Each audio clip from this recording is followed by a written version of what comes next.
and then also how I've seen students conduct themselves in the interview process. So I'll go ahead and share my screen now to show my presentation slides. And let's see, I think Jenny's the only one off mute now. So Jenny, are you able to see my screen with the slide? Yep. Okay, perfect. There's a small watermark in the bottom corner, something a little odd with my network today, so hopefully we can get that fixed afterwards. Don't think it'll be too distracting though. I'll try and get through my slides in about 10 to 15 minutes just so we have as much time for questions as possible. I know we have a pretty big group, so I'll try to get to let as many people speak as we can. But I kind of broke it up into three different sections of the view. So starting before the interview, you may have anywhere for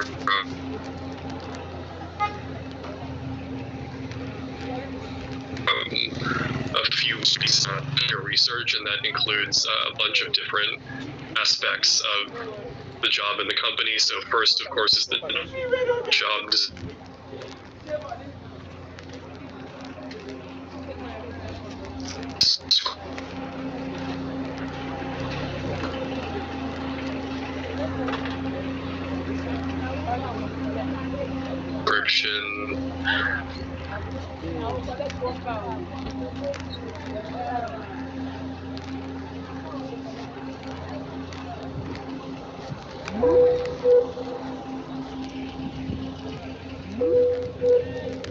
You'll want to have some information about that company, the type of products or services that they offer, as well as the leadership, the people there. So the more you know about the company, that will help demonstrate how interested you are in the position, and it'll also give you a lot of content to form questions for the interviewer. And then lastly, some interviews will provide this, others won't, but a lot of times HR or recruiting will send you a LinkedIn profile or a brief description of the folks who will be interviewing you. So if you do get that info, it's very important to take the time to use it to your advantage. So if you go to someone's LinkedIn, you can see different projects they've worked on oftentimes, or what team they're currently on. And during the interview, that can also be a great way to continue the conversation with them and be a little more personal, asking about their individual experiences. And then last but not least is familiarity with your own resume. And I know that sounds really common sense. I think a lot of things in this presentation might seem common sense too, but I just want it to be a good overall reminder of how to thoroughly prepare. So every portion of your resume you should be an expert on. Anything in the prior experiences or your leadership experiences that you summarize there, the interviewer might ask about that and want you to elaborate. So be very prepared to do that at any given time during the interview. And then for items listed under your skills section, so that can be second languages, software, different programming languages. The interviewer might also like to expand on that and ask you how you learned a specific skill or what you've used that skill for. So you should also be ready, to answer basic questions about those. And then the next layer, as you have time before an interview, that is good to do is strategizing and practicing.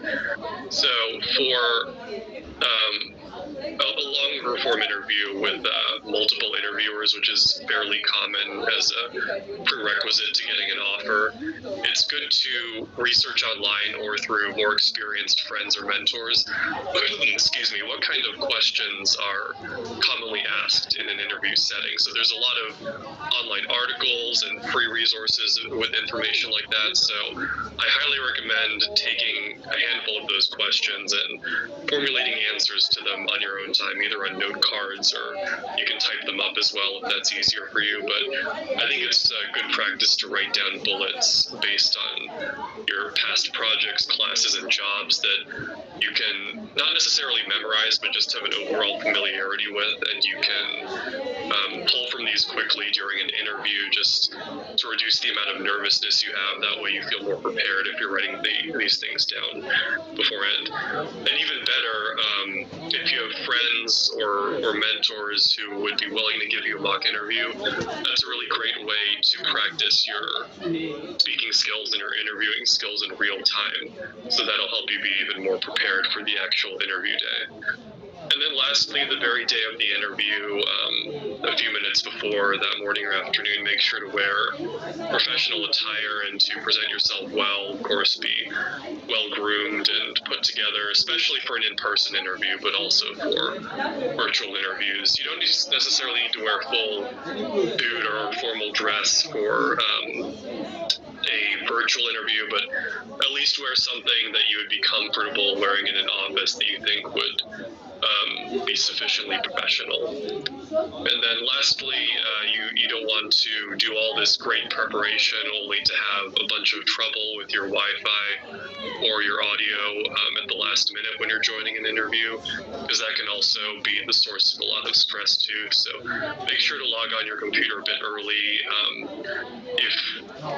If you can, you can try getting on a call with a friend, like a virtual call, just to make sure your audio is working properly. But just be sure to not be late to the interview, especially if it's virtual, because then you don't even really have the alibi of traffic or something like that. Moving on to what to do during the interview, so body language and mannerisms and speech are all really important touches in terms of how you carry yourself to the interviewers. So it's always important to make as much eye contact as possible. I know that's a little bit hard in the virtual setting. In an in-person setting, it's much easier. You know, the person's right there in front of you. It's much easier to read them if you're maintaining consistent eye contact and having that rapport with them. But in a virtual interview, it's a bit harder for sure. I would recommend just looking at your camera that way to the interviewer and kind of looks like you are making eye contact with them, even if you're really looking at the camera. That is one little nuance, I guess, that a virtual interview will introduce. In terms of fidgeting, my opinion is that as long as it's not too distracting, it's okay to fidget a little bit. So, you know, some people might tap their foot or twiddle their thumbs under the desk, and it helps them calm down a bit and stay focused. So I don't think you need to spend an excessive amount of concentration to not fidget. Just don't be, you know, squirming a lot in your seat or like anything like that would be distracting to the interviewer. And then lastly, one of the most important things to pay attention to is how you're speaking. In the interview, you want to enunciate and not mumble, so you don't want to make the interviewer ask you to repeat yourself or confuse them with what you're saying, because that's not the best use of the very limited time that you have. And you also, I think, want to speak slowly. Be careful to do that, because if you rush a lot, it's easier to make mistakes or say something confusing. And for me, the faster I talk, the more nervous and out of breath it makes me.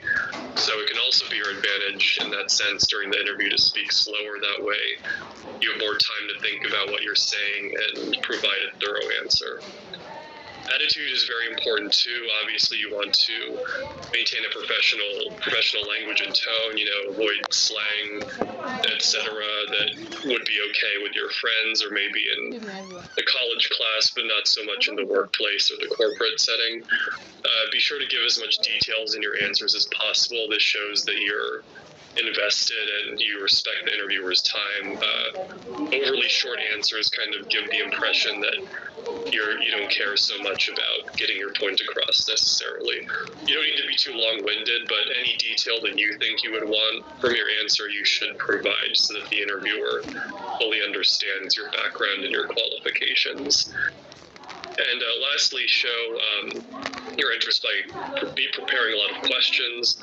As we mentioned before, these can be pretty standard things like asking what the person enjoys about their job, how is the work-life balance at the company, how is the study program. These are all very important things, right? But I think it helps you to stand out more by formulating questions that are very specific to that company and that role, or even that person if you have access to their LinkedIn or other information beforehand.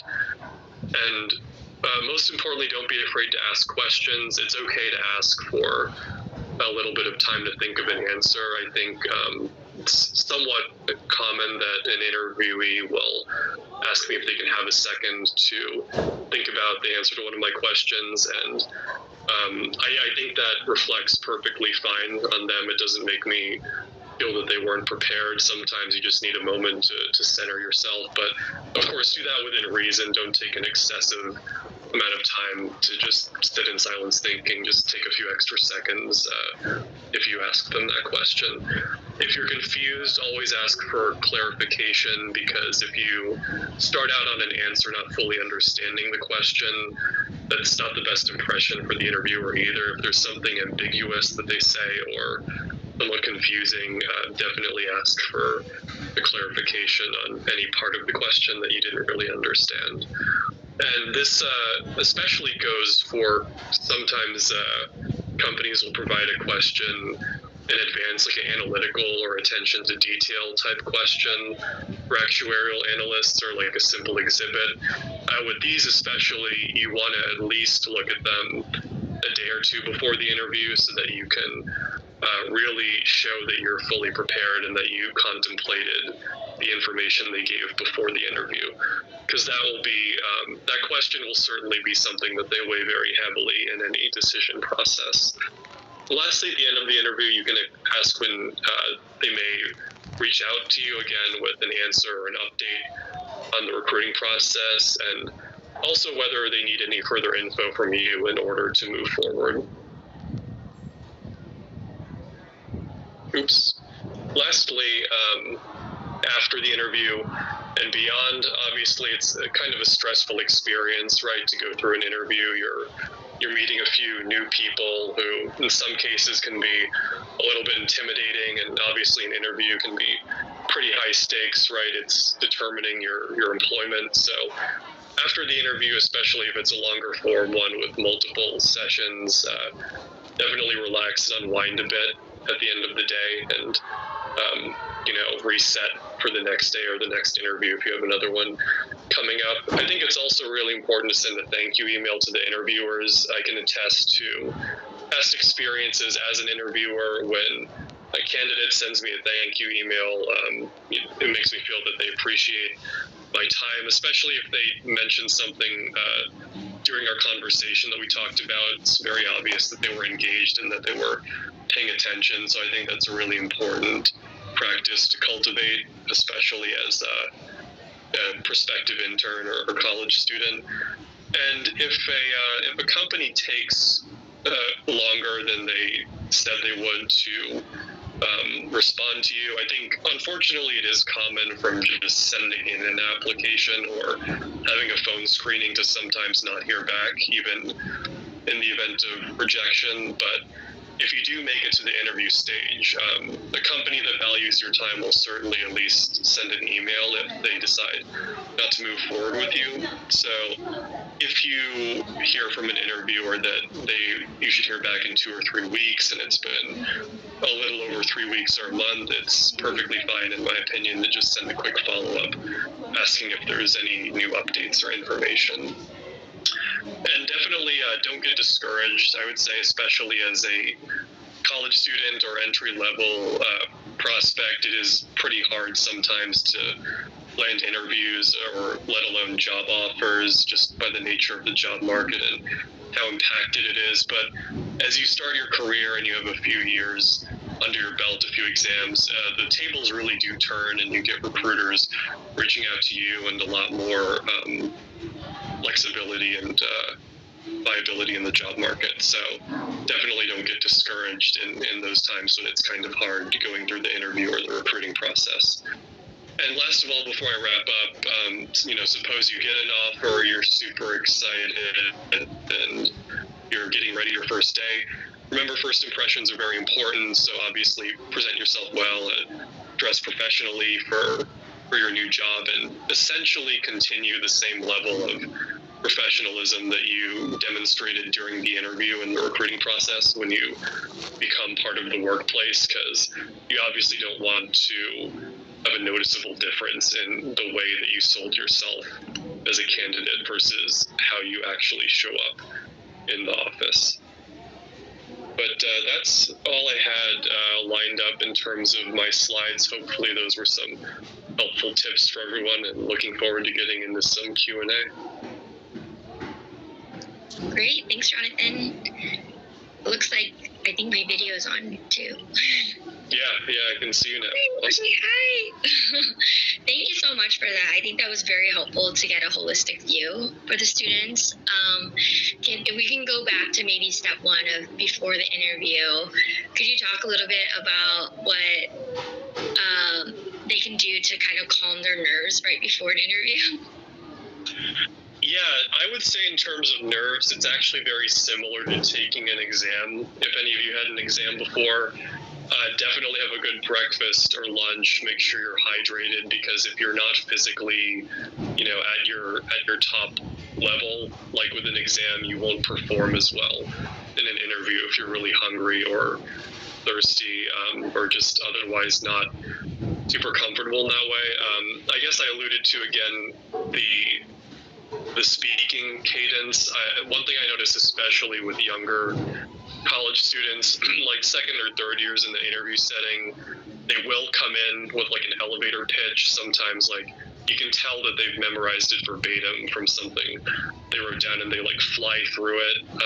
That's something I really would not recommend. Like obviously from what I said too in my slides, you want to prepare very thoroughly, but I don't think you want to hold yourself to a script, because if you memorize something and you're trying to just spit it out, in the event that you deviate from that somehow, like you say the wrong word, it's going to make you feel like you were thrown off, and that can really affect the rest of the interview. So I would say to really approach it as a conversation. I think most people who conduct interviews, they usually like talking to students and to new hires and people entering the profession. They're not viewing you in a really judgmental way. I think usually, obviously, they need to take notes, because you have to have reasons for why you feel a candidate is or isn't qualified. There's supposed to be standards that are applied consistently when deciding who to choose for a job opening. But I think most interviewers, they want to have a friendly conversation with you. They're not trying to catch you or like make you mess up. It's not like an exam where there's supposed to be trick questions, but there will be like a variety of question topics and sometimes difficulty, especially if they give you like a numerical or like attention to detail question on like an exhibit they provide you beforehand. So I would say just prepare a lot. The more prepared you are, the less scary it should be on the day of, and try to have it be a conversation. Just because this person's older than you, or they have a bunch of exams, or they're working full time, doesn't mean they're in a completely different mindset. Just be authentic, and you don't need to, I would say, really button yourself up and try to be having a script memorized.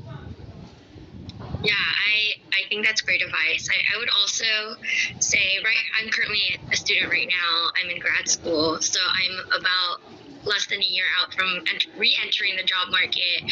So I would say it's quite impressive already if they're able to land an interview. So I think that's a key point, to just already be proud of yourself and to show up as yourself. And as Jonathan mentioned, like being authentic is truly valuable too. And yeah, definitely it looks like the hiring managers would be open to more of a conversation, as Jonathan mentioned. So another point, as you were talking through your slides, was during the interview, especially if there's a virtual, but if the students ever have an in-person interview, what kind of tips would you recommend then? I know it's quite old school, but would you recommend that they bring a notebook or print a resume? I would recommend printing a resume. It's just a nice touch for them to have physically and to make notes on if they so choose as the interviewer. I usually don't mark up someone's resume during an interview setting. Like, I do a lot of resume reviews as part of volunteering, but I do think it kind of like scares students sometimes if you write on their resume in front of them. But on the same token, I would say don't feel upset if they start marking up your resume. It can just be like their interview style. They're not necessarily, docking points or something like that, like on an exam. They might just want to highlight certain things. I think the attire aspect is way more important too in the in-person setting, having an outfit that you think makes you look very professional. So I think that is much more important in the in-person setting. Also, I think the eye contact as well becomes an even bigger factor. I've had some interviews in person when I was the candidate, and I had a series of different people interviewing me. Some of them were a lot more, they had much more open body language, and the way that they were communicating with me felt very conversational and friendly. And there were other people who were much more rigid and kind of weren't making eye contact with me, and it was a little bit uncomfortable. So obviously the former is a lot more, it's a better impression of the company too, as a candidate, when the interviewer is trying to act more friendly with you. So the same applies when you're the candidate. You want the interviewer to think, oh, this is someone I would enjoy training or like working with on a daily basis. That's actually a good point. I wanted to ask you what your thoughts were about that the students are also interviewing the company at the same time that they're being interviewed, right?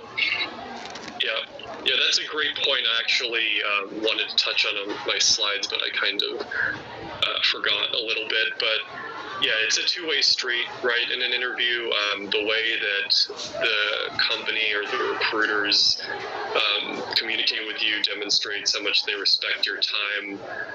And also the point at which you have to ask questions about the company, that will expose a lot, I think, about how they treat their employees. So you definitely want to ask about the study program at least once when you have a series of interviewers. That's super important for people who are pursuing their credential.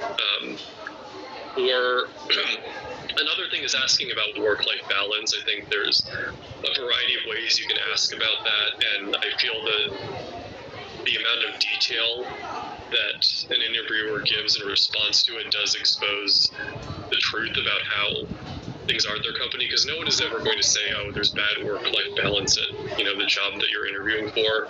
They may say things like fast-paced environment or like really time-sensitive deadlines, things like that. And those aren't a bad thing, right? Like in consulting, that's kind of how it is, and you learn a lot and you learn a variety of things quickly. But if they can't really speak to how they're able to take study hours, or like how often they're able to take time off, or what the time off policy is, if they're being kind of cagey about those kind of things, that's kind of a red flag, right?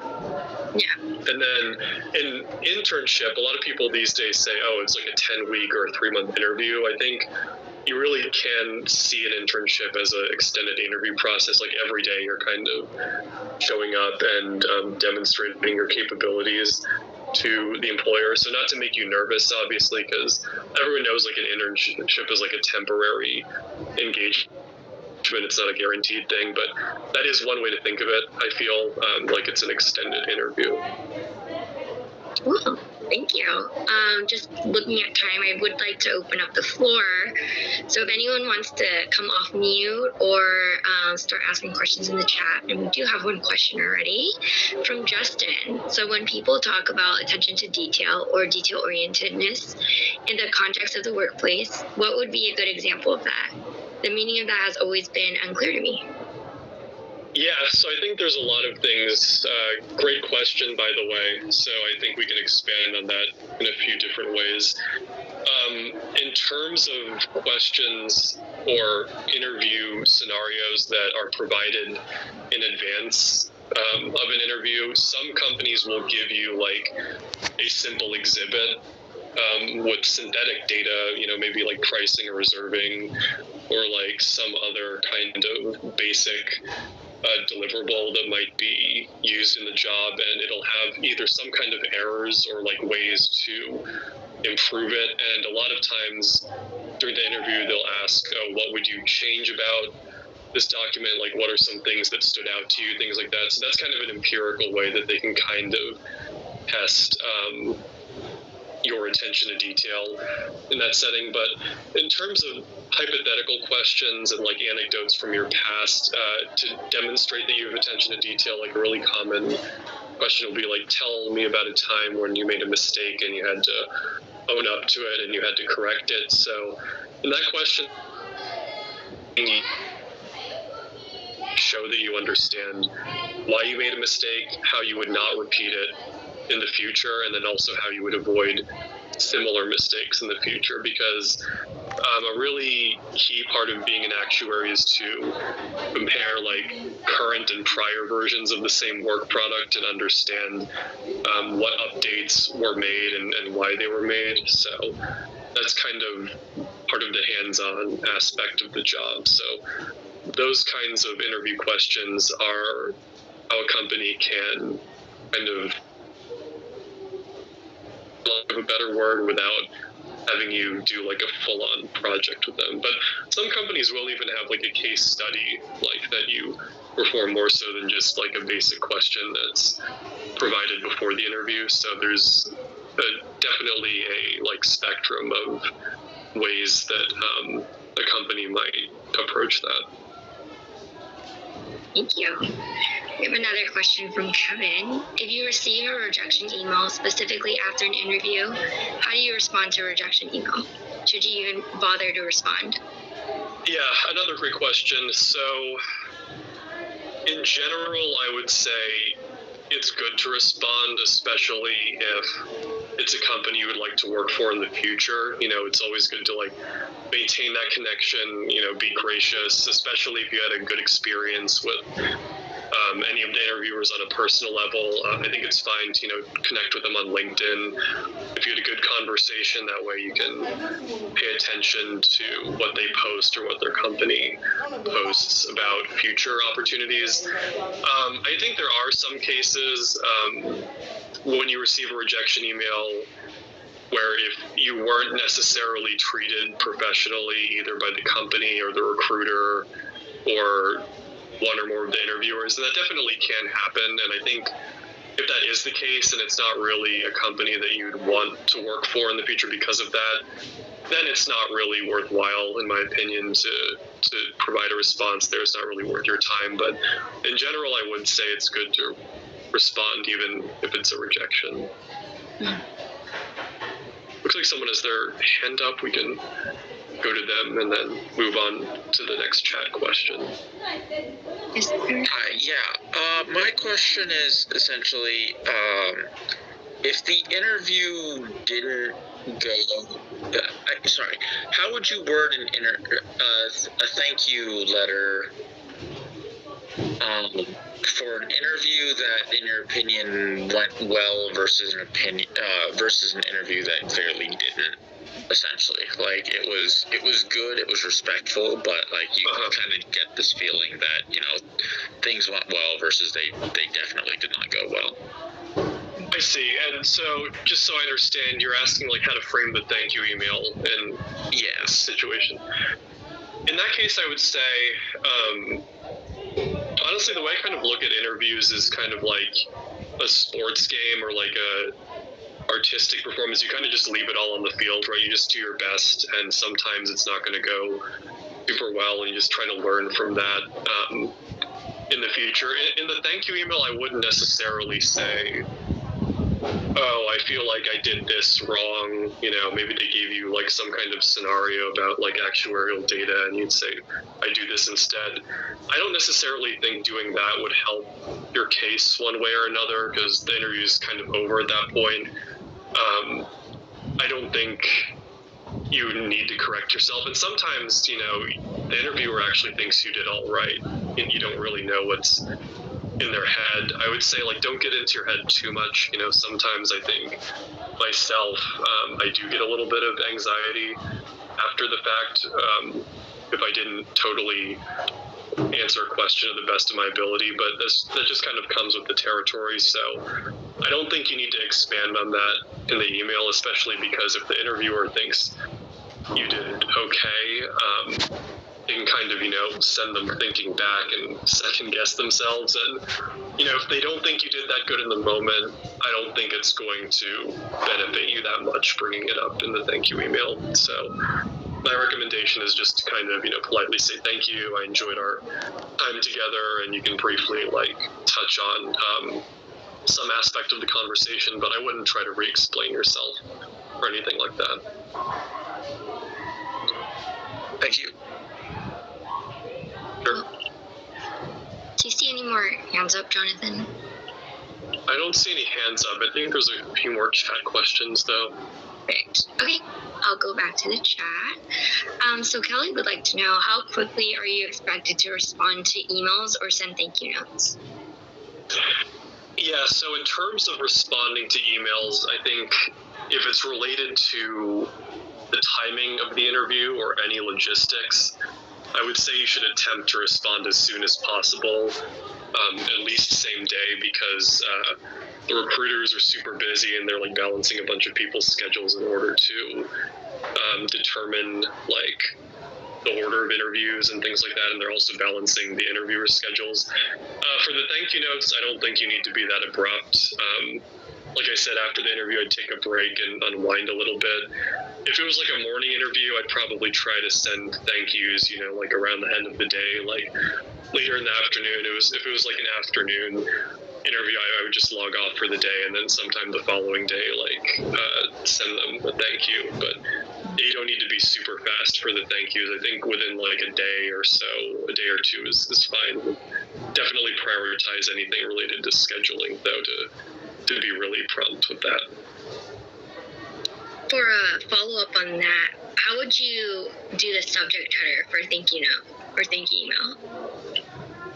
Good question. I don't think you really need to do anything really specific. You can just say something like, thank you for your time in the subject line, and then you would say, dear so-and-so, I really enjoyed our conversation earlier. I appreciate you taking the time to speak with me. I found it really interesting, you know, X, Y, Z that we talked about, or what you said about your team or your projects. And then you can be like, look forward to hearing back. Have a great week or weekend, something like that. Thanks. From James, I've seen online people have begun adding a line for interests to the bottom of their resumes. I believe this is done to add talking points during the interview to have a non-career oriented connection between you and the interviewer. Do you think the interest line on a resume helps more than it hurts? I think the interest line, I think overall it's positive. I think as I've gone through my career, I eventually removed it just because it was getting hard to fit prior experiences and exams along that with everything. But I think for college students, it's fine to have an interest line, especially because sometimes an interviewer will see that and they have the same hobby, and that kind of adds another personal connection. So I think if you have a room for the interest line, it's good. If you're struggling to fit everything on one page, though, that's definitely one of the first things you would delete.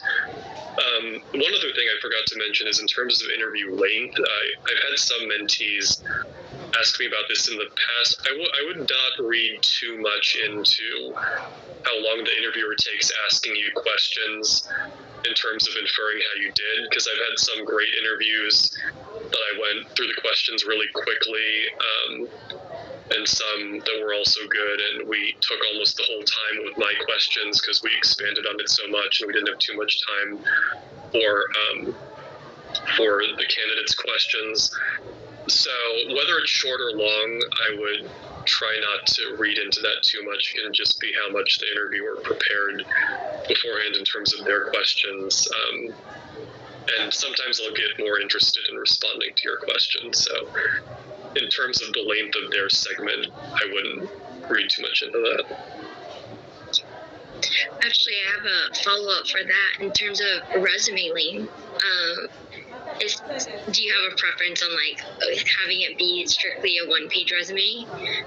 Yeah, I think in our industry it's pretty standard to have a one-page resume. I know some people maybe who are career changers who come from academia, like if they have a PhD or something, then like CVs are often like 2 or 3 pages, like multiple pages long with like papers they've written or like talks. But I think in general for actuaries, like finance sector, etc., it should just be one page. Like that's what recruiters are looking for. Thanks. Okay, a question from Dia. What kind of case study questions might be asked? Yeah, so I guess without getting too into the weeds, I can only really speak from like the PNC perspective because I don't really have any experience with the other tracks. But sometimes an interviewer might give you like a piece of paper or like a document with some like loss ratio data or like some historical data on like the growth of a book of business for a hypothetical insurance product like auto home, etc., or maybe some like synthetic data on a few different states and ask like what are the differences that you see here, like what would you recommend in terms of like rate actions, or like in the case of reserving or loss forecasting, like what do you think about the development of these losses, like how would you make predictions given this data, like things like that. I think usually these kinds of questions that they expect you to answer in the interview setting will be pretty simple, so I wouldn't say to overthink it. But if they do provide information in advance of the interview, you definitely want to spend time thinking about it. You don't need to like sit in front of the paper or the computer for like hours on end, but I would at least read through it as soon as you get the info. That way it's kind of like marinating in your head leading up to the interview, and you have a thorough response to what the interviewer asks. Is it common practice to receive the case study before the interview? So CSAA, what we do now, we typically will have at least one analytical question for the interns that we give them in advance, and they prepare an answer for that.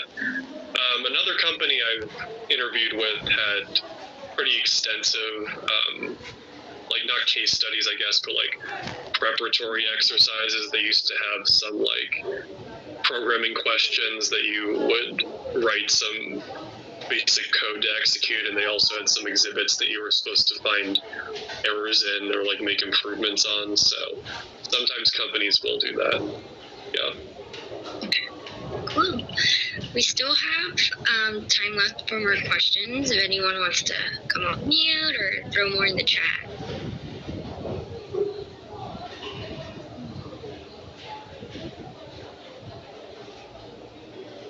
Any tips you want to share, Jonathan Lima? Oh, Kevin, sorry. Go ahead. Sorry. So, one further question. Kind of at the end level, how much background knowledge are we kind of expected to have going into an interview on the actual sector of the industry they operate in, essentially? Yeah, that's a little tough because it does vary by company and by track. For PNC at least, I think a lot of the terminology is really niche. So insurance industry specific terms, I don't think that an intern with no prior insurance experience should be expected to know. That being said, if you have any exams passed, there is basic insurance industry info on both P and FM. So like, if you have those passed, I think like any terminology on there is like perfectly fair game for them to expect you to understand. And then if you have a prior internship or like any job shadowing experience or case study experience, then you should also kind of have some basic knowledge from that. But I think people with either, no exams or maybe just one of the exams and no prior internships, I think most reasonable interviewers shouldn't expect too much industry knowledge from them. They the candidate should obviously have like good numerical reasoning skills and some basic quantitative literacy, because most people who end up in this profession either were STEM majors like math, stats, CS, or if they're career changers and they want to demonstrate their interest in the field, they should have some basic knowledge of what goes into the first couple exams then. But I don't think interviewers should be asking anything like super niche, but obviously it does help you stand out more if you've done your research and you can organically just reference some of these like industry related facts during an interview. Thank you. Got a couple more questions in chat, looks like. Yeah. So from another Kevin, is it a bad sign if an interview lasted less than the total interview length duration? For example, an interview that's supposed to be 45 minutes but ends in 30? Yeah, so I guess I briefly said that, like, don't read too much into the interview lengths. As that to infer whether you did well or you didn't do well. Like, I've had some great interviews that my questions ended really early on, but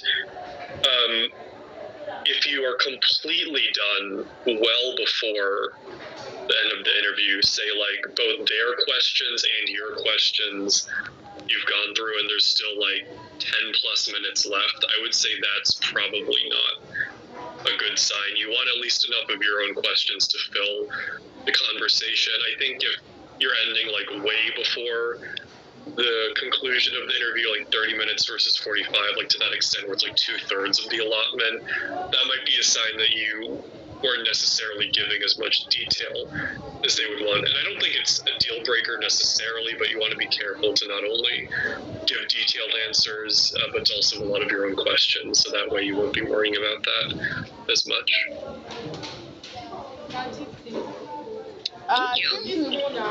Next from Najite, that was right. I'm an actuarial science student in Nigeria. I'm wondering if there are possibilities of remote internships for people who are not able to come in person, but eligible and able to be a great candidate. Yeah, I definitely see a lot of amazing candidates who are not either U.S. citizens or they're not current U.S. residents, and obviously a lot of these people are extremely qualified. It is tough, though, because of the legal framework, like work authorizations and visa status. A lot of companies just aren't able to offer such people like a position, even if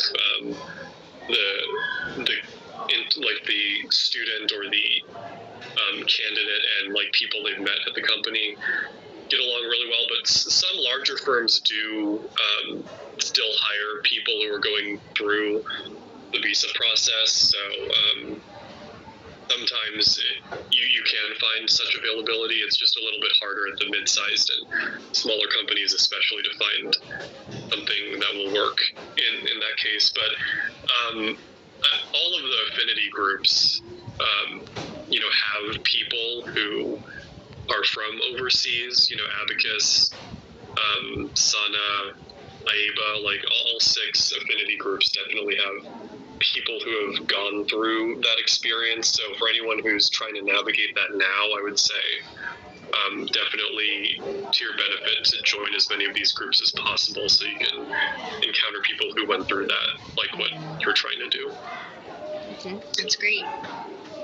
Well, Kelly asks, what are some turnoffs you've seen in interviewees that they may not be aware of? So I recorded. Everyone's gonna. Interesting. I mean, if I stay in my room, they will not. In terms of just, not answering the question sufficiently, I wouldn't say that's a turnoff. That's just what the interview exercise is, seeing how well people can answer a question. But if you're kind of asking, like, besides that, which most people are aware of, I guess just. I've had some students take interviews in like settings that weren't really professional. It was in like a, crowded area with other people around, or like stuff behind their head on the background that was distracting. I feel like that's just kind of a common sense thing, but Yeah, I understand that like not everyone's living situation is the same, so sometimes it's kind of hard to have like a professional background. But I would say if at all possible, try your best to go somewhere private and where there's not like a distracting background, if you can. Otherwise, like just the usual common sense stuff, like not showing up late. And I know it's hard sometimes if you're nervous to like exude a positive attitude, but yeah, just try your best to seem like really engaged with the interviewer. I think the best way to do that is like having questions for them. I think of the candidates I've had, some of the most memorable ones were those who asked me unique questions.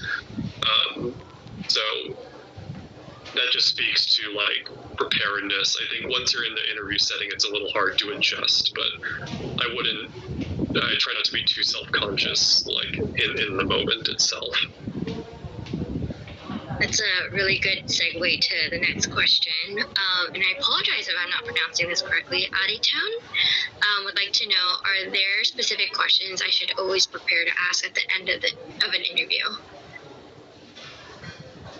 Yeah, I think the standard ones would just involve what that person enjoys the most about their job, asking any advice they have about the exams or the recruiting process. I think that's really valuable because it's not every day you get to talk to these people one-on-one. And yeah, asking things about like the benefits, the work-life balance, the study program, those are really important too, especially for students who don't necessarily have as many options of where they're going to work early on in their career. And then, like I said, the more unique kind of questions you can ask specific to that company or that interviewer, the better too. And that's really just, that part's up to you. Yeah, like really highlighting, as you mentioned, doing the research ahead of time. Yeah. Mm-hmm. Well, I know we're almost close on time, and Kevin did have a great question here about how he has a couple more questions, but they may be quite niche. So he would like to know if it's okay to actually email you questions via email. Fine, I'll leave my email if anyone wants to reach out to me. I'll do my best to talk to those in a somewhat timely fashion. We have a board meeting coming up at the end of this week for Abacus. I probably won't be that available the rest of this week, but I'll do my best to respond to direct questions either through email or LinkedIn once I get those. Perfect. Great. We're almost at time. Any other questions? Okay. Yeah, someone asked if they can. Definitely feel free to just search my name and add me on LinkedIn. There was one more question in the chat, it looks like. We'll probably cut it off there since we're at about time. If you move to the second or final round, what exactly do companies want to see in interviewees? I think at that point, if you've reached the second or final round of a multi-round interview, they are pretty confident that you have technical qualifications. Like, you definitely have sufficient exams, and you know your programming languages, any case study stuff they give you, I imagine they're satisfied at that point. When you're getting in those final rounds, it really does depend on your work habits, like the anecdotes that you're able to give about your past experiences, and also how you conduct yourself with each of the interviewers. A lot of times for an on-site, you'll end up having a lunch with one or more of the people too. So in that sense, like I said earlier, two-way street, you'll get to see whether you get along with these people well. If you can envision yourself, you know, spending 40 hours a week with them, it's kind of more looking at the interpersonal level once you get to the end there. Yeah, great point.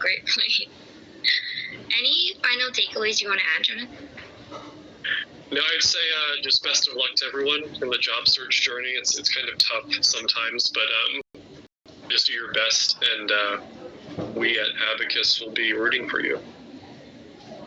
Yay! Thanks, y'all. Have a good rest of your week. Thanks so much. Bye, everyone. Bye-bye.